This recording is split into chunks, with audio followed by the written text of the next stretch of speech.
बल्लू जंगल के पक्षियों का घोंसला बनाने का काम किया करता था। वो बहुत ही नेक दिल था और कई बार मुफ्त में भी पक्षियों को घोंसला बनाकर दिया करता था। बल्लू जी, मेरी कल ही मीनू मौसी से बात हुई है। मौसम के जानकर पक्षियों ने कहा है कि इस बार बहुत ही तेज बारिश होने वाली है, इसलिए दूसरों का घोंसला बनाते बनाते कहीं अपने घोंसले की मरम्मत करना ना भूल जाइएगा। तुम भी न रानू, खामखा चिंता करती हो। अरे मैं कल पक्का अपने घोंसले की मरम्मत कर लूंगा, लेकिन आज शाम को मुझे पहाड़ी वाले जंगल में जाना है। हो सकता है कि मैं आज ना आ पाऊं, इसलिए चुन्नू मुन्नू का ध्यान रखना। बल्लू काम से पहाड़ी वाले जंगल की तरफ निकल जाता है। शाम होते ही तेज हवाएं चलनी शुरू हो जाती हैं और जोरदार बिजली की गड़गड़ाहट के साथ बारिश होना शुरू हो जाती है। माँ, माँ, ये कैसी आवाज थी और आसमान में वो झालर जैसी क्या चमकी? अरे मेरे बच्चे, वो झालर नहीं थी, वो बिजली थी। माँ, मुझे इस आवाज से बहुत डर लगता है। मैं आज रात तुम्हारे साथ ही सोऊंगा। हाँ, तुम दोनों मेरे साथ ही सोना। वैसे भी बल्लू जी आज है नहीं। मुझे तो डर है कहीं हमारा घोंसला न टूट जाए, इतना कमजोर जो है। रानू मन ही मन परेशान हो रही थी कि तभी दरवाजे पर मीनू मौसी दस्तक देती हैं। मीनू मौसी, इतनी बारिश में यहाँ क्या कर रही हो? क्या हुआ? सब ठीक तो है? पहले अंदर आओ। कुछ भी ठीक नहीं है रानू। वो देख, मेरा घोंसला पानी में बह रहा है। बारिश इतनी तेज है कि मेरा कमजोर घोंसला ढह गया। आज रात मैं तेरे साथ ही रुकूंगी। क्यों नहीं मीनू मौसी, तुमने तो मेरी कितनी बार मदद की है। तुम निश्चिंत होकर यहीं रुको। रानू, बल्लू कहाँ है? कहीं दिख नहीं रहा। यही तो चिंता है मीनू मौसी। बल्लू जी पहाड़ी वाले जंगल में काम से गए हैं, पर मुझे डर है इस बारिश में वो कैसे होंगे। ऊपर से हमारा घोंसला भी बहुत कच्चा है। तुम्हारा घोंसला तो फिर भी मजबूत था, जब वो ढह गया तो हमारे इस घोंसले का क्या ही होगा। रानू और मीनू दोनों बातें कर ही रही थीं कि तभी रानू के घोंसले की आधी छत गिर जाती है और बारिश का पानी घोंसले में आने लगता है। जिसका डर था वही हुआ। मीनू मौसी, चुन्नू को लेकर बाहर निकलो, मैं मुन्नू को लेकर आती हूँ। चारों घोंसले से बाहर पेड़ की टहनी पर बैठ जाते हैं और बारिश में भीगने लगते हैं। रानू, चुन्नू मुन्नू को ज्यादा देर तक बारिश में रखना ठीक नहीं है। मैं यहाँ इनके पास रुकती हूँ, तू जा किसी से मदद मांग ले। सही कहती हो मीनू मौसी, मैं अभी कालू भैया के पास जाती हूँ, शायद हमारी मदद हो जाए। कालू भैया, हो कालू भैया, दरवाजा खोलो तो कालू भैया। दरवाजे की तरफ देखने की कोशिश भी मत करना। तुमने कोई हवेली नहीं बनाई है मेरे लिए। ये टिच्चू सा घर है और मैं इसमें किसी को नहीं आने दूंगी। मैं तो बस देख रहा था, तुम कहती हो तो नहीं खोलता दरवाजा, लेकिन बल्लू और रानू ने हमारी कई बार मदद की है, तो फिर। चलो चलो, मदद बड़ी की है। मुफ्त में घर बना दिया तो क्या मदद हो गई? सो जाओ अब। लगता है कालू भैया और गोरी बहन सो रहे हैं। मोंटू से पूछ कर देखती हूँ। मोंटू, दरवाजा खोलो, मेरे बच्चे बारिश में भीग रहे हैं, हम मुसीबत में हैं, मदद करो। मोंटू दरवाजा न खोलकर खिड़की से बात करता है और रानू उसे पूरी बात बताती है। क्या है ना रानू, मेरा घोंसला बहुत कमजोर है, ये ज्यादा लोगों का वजन नहीं झेल पाएगा, इसलिए मैं तुम्हारी मदद नहीं कर पाऊंगा, माफ करना। इससे पहले कि रानू कुछ बोल पाती, मोंटू खिड़की बंद कर लेता है और रानू मीनू मौसी के पास जाती है। सब मतलबी हैं। तूने और बल्लू ने कितनी बार इनकी मदद की। किसी को राशन दिया तो किसी का मुफ्त में घर बनाया, पर आज जब तेरा घर टूटा है तो सब पीठ दिखा रहे हैं। अगर मैं अकेली होती तो कोई चिंता नहीं थी, पर चुन्नू मुन्नू के लिए मन घबरा रहा है मौसी। ऊपर से बल्लू जी भी तो नहीं आए हैं, क्या करूं, कुछ समझ नहीं आ रहा। चिंता मत कर रानू, हमने कभी किसी का बुरा नहीं किया। भगवान भी हमारे साथ बुरा नहीं करेगा। आ, हम दोनों अपने पंखों में चुन्नू मुन्नू को छुपा लेते हैं। आधी रात हो जाती है लेकिन बारिश थमने का नाम ही नहीं लेती। माँ, बहुत ठंड लग रही है। मुझे भी बहुत भूख भी लगी है। रानू, क्या तूने इन्हें कुछ खाने को नहीं दिया था? नहीं मीनू मौसी, दोनों बल्लू जी के साथ खाने की जिद कर रहे थे, पर वो तो है नहीं, और अब तो राशन भी बर्बाद हो गया। इतनी बारिश हो रही है, ना जाने हमारा क्या होगा। तू घबरा मत, चलो मेरे साथ चलो सब लोग। मीनू मौसी रानू और चुन्नू मुन्नू को लेकर एक बड़े से पेड़ के पास जाती है। पेड़ राजा जागो, पेड़ राजा, हमें तुम्हारी मदद चाहिए। क्या हुआ मीनू मौसी?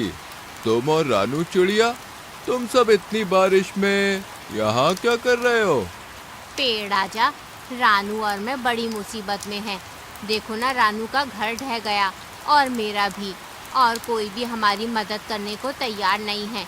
क्या तुम हमें रहने के लिए छत दोगे? कैसी बात करती हो मीनू मौसी? रानू, बल्लू और तुमने कितनी बार मुझे कटने से बचाया है। अब भला मैं तुम्हारी मदद नहीं करूँगा तो कौन करेगा? जल्दी से मेरे इस बड़े से होल में आ जाओ, मैं तुम्हें सुरक्षा भी दूंगा और खाने को ढेर सारे फल भी। जल्दी आ जाओ। रानू और मीनू तुरंत ही चुन्नू मुन्नू के साथ पेड़ के होल में बैठ जाती हैं। वहाँ बहुत सारे फल भी खाते हैं वो लोग, और फल खा के सभी अपनी भूख मिटा लेते हैं।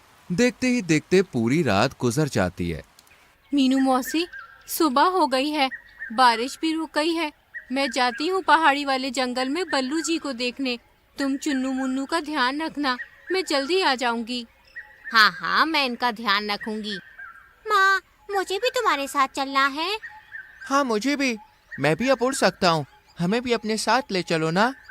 चुन्नू मुन्नू के जिद करने पर रानू उन्हें भी अपने साथ ले जाने के लिए तैयार हो जाती है, और फिर तीनों बल्लू को ढूंढने निकल पड़ते हैं, जो पहाड़ी वाले जंगल में एक ऊंचे से पेड़ पर बैठा हुआ था।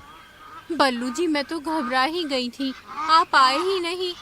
रानू, मैं तो आ रहा था, लेकिन बारिश इतनी तेज अचानक आ गई कि मुझे मौका ही नहीं मिला, इसलिए अब निकल रहा था कि इतने में तुम आ गई। चलो अपने घर चलते हैं। नहीं बल्लू जी, मैंने कहा था ना अपने घर की मरम्मत कर लीजिए, पर आपने मेरी एक नहीं सुनी और हमारा घर बारिश में टूट गया। अरे नहीं, तो तुम सब कहाँ रहे रात भर? रानू बिल्लू को सब बताती है, और फिर चारों अपने जंगल के लिए निकल पड़ते हैं। उन्हें पहुंचते पहुंचते शाम हो जाती है, और तेज हवाओं के साथ हल्की हल्की बूंदाबांदी शुरू हो जाती है। अरे नहीं, लगता है मैं आज भी अपना घर नहीं बना पाऊंगा। कोई बात नहीं, हम पेड़ के होल में रह लेंगे, वो बहुत बड़ा है। हाँ, और वहाँ बहुत से मीठे फल भी हैं खाने को, मजा आएगा। चारों पेड़ के होल में पहुंचते हैं, जहां मीनू मौसी भी बैठी हुई थी। मैं तो डर ही गई थी कि कैसे होंगे तुम सब, पर अब जान में जान आई। तुम लोग ठीक हो?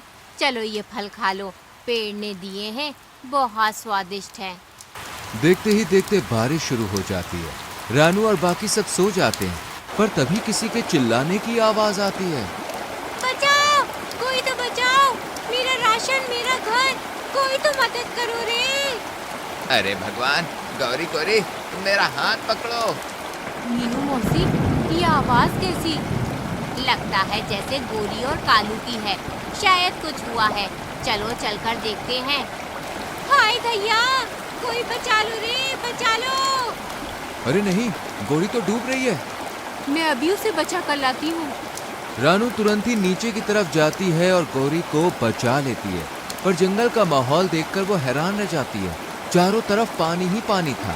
सभी पक्षियों के घर पानी में तितर बितर हो गए थे। रानू, गौरी को मत छोड़ना, उसे तैरना नहीं आता, वो मर जाएगी। हाँ हाँ कालू भैया, मैंने पकड़ लिया है।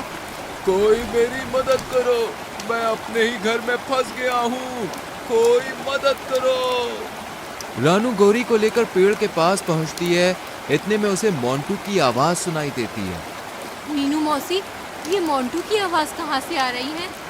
ऐसा लगता है वो जो पानी में घर बह रहा है ना, उसमें से आ रही है। हाँ, ये तो मोंटू का ही घर है। देखो ऊपर मोर पंख भी है, लगता है मोंटू की जान खतरे में है। मैं अभी उसे बचा कर लाती हूँ।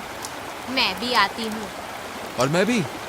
कोई तो मुझे बाहर निकालो, ये दरवाजा जम गया है, पानी भी अंदर भर रहा है, बचाओ, कोई तो बचाओ। तुम चिंता मत करो मोंटू भैया, हम आ गए हैं। तीनों मोंटू को जैसे तैसे घर से बाहर निकालते हैं, और बाकी जंगल वासियों को भी सही सलामत पेड़ के होल में ले जाते हैं। रानू की दिलेरी देखकर सभी पक्षियों के सर शर्म से झुक जाते हैं। रानू बहन, मैंने तुम्हारे बुरे वक्त में तुम्हारी मदद नहीं की। तुम रात भर अपने बच्चों के साथ मदद को भटकती रही, लेकिन मुझे फिर भी तरस नहीं आया, और तुमने एक बार भी अपने बारे में नहीं सोचा और मेरी मदद करने दौड़ पड़ी। मुझे माफ कर दो। मुझे भी माफ कर दो रानू और मीनू मौसी, मैं भी उतना ही गुनहगार हूँ जितनी की गौरी। इसने मना किया और मैं मान गया। मुझे तो तुम्हारी मदद करनी चाहिए थी। मैंने भी तुम्हें यूं ही छोड़ दिया, ये जानते हुए कि बल्लू भैया घर पर नहीं है। मैंने तुम्हारी मदद नहीं की, मुझे भी माफ कर दो। कोई बात नहीं, आप सबको अपनी गलती का एहसास है, हमारे लिए यही काफ़ी है। और वैसे भी गलती का एहसास होना सबसे बड़ा पश्चाताप होता है। मैंने आप सभी को माफ़ किया। रानू ने माफ कर दिया मतलब मैंने भी माफ कर दिया। लेकिन याद रखना, हम सब एक दूसरे के सुख दुख के साथी हैं, इसलिए ऐसा दोबारा ना करना। तो देखा दोस्तों, रानू और मीनू को उनकी अच्छाई का फल आखिरकार मिल ही गया। इसलिए कहते हैं कि कभी किसी को मुसीबत में पीठ नहीं दिखानी चाहिए, क्योंकि परेशानी कब आपके दरवाजे पर आ जाए कहा नहीं जा सकता। इसलिए सबकी मदद करनी चाहिए। क्या पता आपकी अच्छाई का फल किस रूप में मिल जाए।